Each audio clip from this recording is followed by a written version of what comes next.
Okay guys, so right now we're going to assemble this Horigen Superstar. Many people have been asking me kung ano yung ginagamit ko. Ngayon ako ay 6 months postpartum. And isa ito sa mga masasabi kong best friend ko talaga. So yan. So yun, 6 months na po si Gabi. And yan, I've tried different breast pumps para malaman ko ano yung fit for me. Pero so far, among all the others, ito talaga yung gusto ko. So, ito ay 180cc. Mayroon akong tatlo niyan actually. Yung pink one, binigay ko na lang kasi wala siyang partner. So, ito siya. Bumili rin ako ng spare parts nito para easier for me. So, here are the parts of the Horigen Superstar breast pump. We have the pump motor, this one, and then the bottle. The nipple insert, the valve, tsaka ito, yung mismo, I don't know what it's called, I forgot. And then the breast shield. 1, 2, 3, 4, 5, 6, 7. 7 parts siya. So, mukha siyang medyo madami, pero in time, mamememorize din sila at saka mas madadalian kayo. Pero depende pa din yun sa inyo. Sa akin kasi ito talaga yung mas tiwala ako at subok na for me among the others. So, how to assemble this?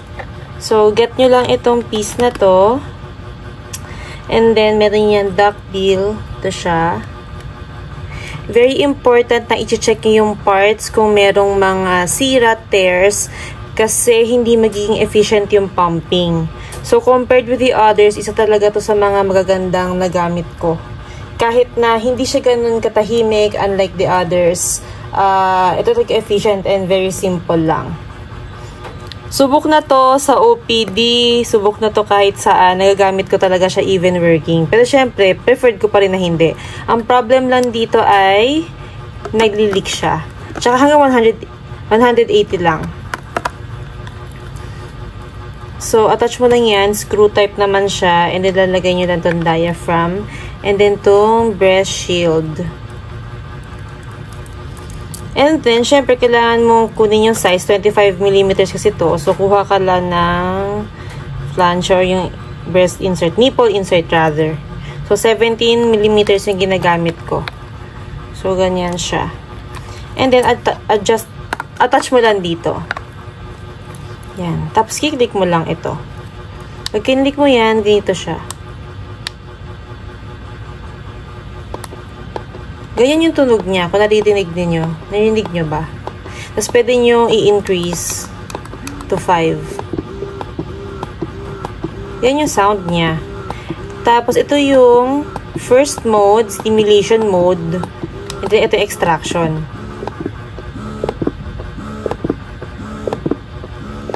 Tapos, pwede nyo din yung taasan. Magbabago kayo ng mode. Ayan lang din. Off nyo lang din. Pwede nyo i-pause.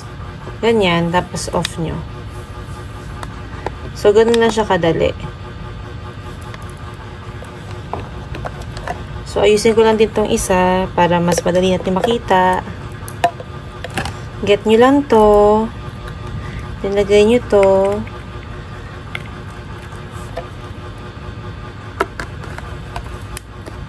Make sure lang na dry yung loob. And then, lagay nyo ito.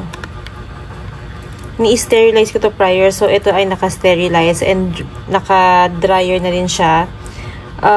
Very life-changing yung pagbili ng sterilizer. Steam sterilizer with dryer. Ito pala. Tapos, i-attach na natin yan dito sa motor. Yan. So, kung tatanggalin nyo, make sure lang na, may laman na to, make sure lang natanggalin nyo muna dito. So, ganun lang siya kadali. Diba ganyan siya? So, igaganyan nyo lang siya. Tapos, ako inaangat ko to, then iniikot ko yan. And then, pour mo na siya. So, I will just put the link down below para mas madali sa atin. Anyway, yun muna for now. Happy pumping!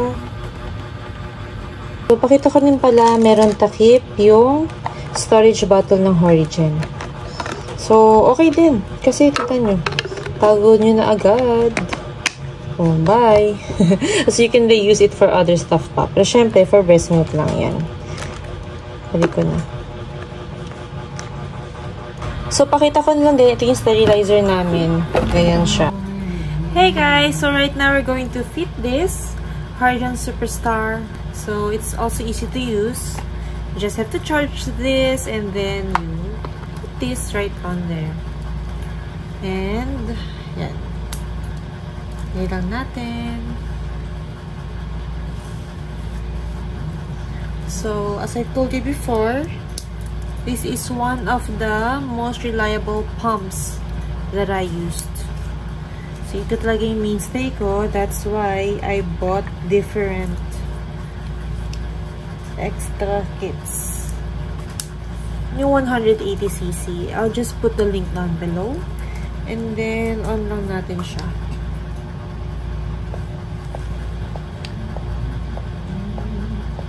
Yan. So, ganito yung itsura niya when you are wearing this. So, ganyan siya. Yan.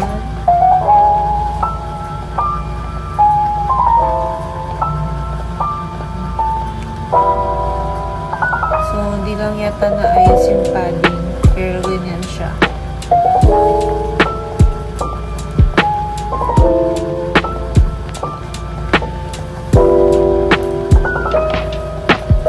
And that's it, guys. So, you know, for this vlog. Till next time.